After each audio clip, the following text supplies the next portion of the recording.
شنو الهدف من المباريات الودية؟ تشوف فريقك شنو يحتاج قبل بداية الموسم. احنا ما نحتاج تعاقدات بعد. اللي يقول لك ريال مدريد يحتاج تعاقدات قل له انت كذاب. ريال مدريد يحتاج يبيع اكثر من ما يحتاج يشتري. انت بيع كامافينجا، هذا المن باقي. شنو فايدة كامافينجا؟ وين اكو اسمر يلعب باليسرى؟ انا اول مرة اشوف.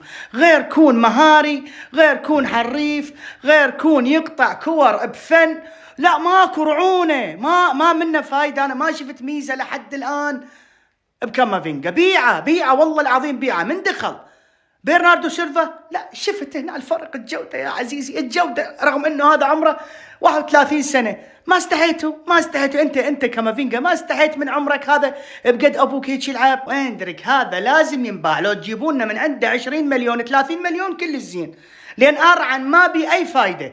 عندك هذا اس بي دخل الهداف واللاعب مبين من لمسة واحدة جاب هدف يخبل.